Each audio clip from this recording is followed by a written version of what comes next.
ഓം നമോ നാരായണായ.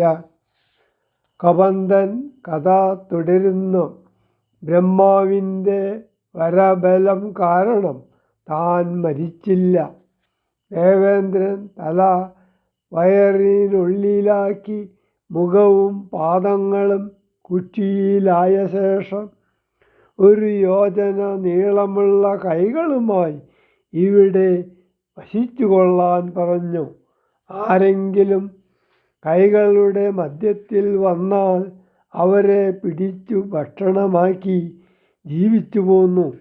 ഇപ്പോൾ തനിക്ക് ശാപമോക്ഷം വന്നിരിക്കുന്നു.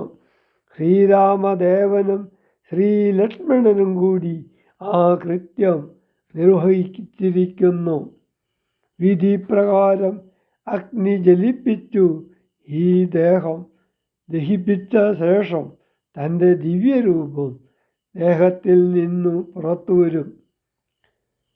ശ്രീരാമദേവനെ പ്രദക്ഷിണം ചെയ്തു ഭക്ത്യാ ഭൂമിയിൽ സാഷ്ടാംഗം വീണു നമസ്കാരം 3 പ്രാവശ്യം അനുഷ്ഠിച്ചു കൂപ്പിത്തൊഴുതു പിന്നെ ആനന്ദവിവശനായി സ്തുതിക്കാൻ തുടങ്ങി.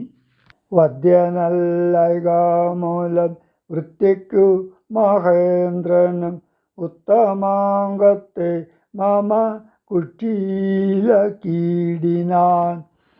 വക്രപാദങ്ങൾ മമ കുറ്റിയിലായ ശേഷം ഹസ്തയുഗ്മവുമൊരു യോജനായതങ്ങളായി വർത്തിച്ചിടുന്നേനത്ര വൃത്തിക്കു ശക്രാജ്ഞയാ സത്വസഞ്ചയം മമ ഹസ്തമധ്യസ്ഥമായാൽ വക്രണ ഭക്ഷിച്ചു ഞാൻ വർത്തിച്ചേനിത്രനാളും. ഉത്തമോത്തമ രഘുനായക ദയാനിധേ. വഹ്നിയും ജ്വലിപ്പിച്ചു ദേഹവും ദഹിപ്പിച്ചാൽ പിന്നെ ഞാൻ ഭാര്യാമാർഗം ഒക്കവേ ചൊല്ലിടുവൻ.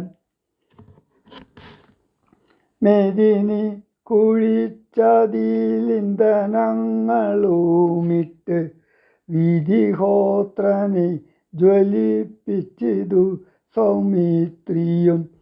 തത്രൈവ കബന്ധദേഹം ദഹിപ്പിച്ച നേരം തദ്ദേഹത്തിങ്കൽ നിന്നങ്ങുത്തിതനായി കാണായി. ദിവ്യവിഗ്രഹത്തോടും മന്മഥ സമാനനായി സർവഭൂഷണ പരിഭൂഷിതനായന്നേരം രാമദേവനെ പ്രദക്ഷിണവും ചെയ്തു ഭക്ത്യാ ഭൂമിയിൽ സാഷ്ടാംഗമായി വീണുടൻ നമസ്കാരം 300 ചെയ്തു കൂപ്പിത്തൊഴുതു നിന്നു. പിന്നെ മാന്യനാം ഗന്ധർവനും ആനന്ദ വിവശനായി കോൾമയിർ കൊണ്ടു ഗദ്ഗദാക്ഷര പണികളാം കോമള പദങ്ങളാൽ സ്തുതിച്ചു തുടങ്ങിനാൻ.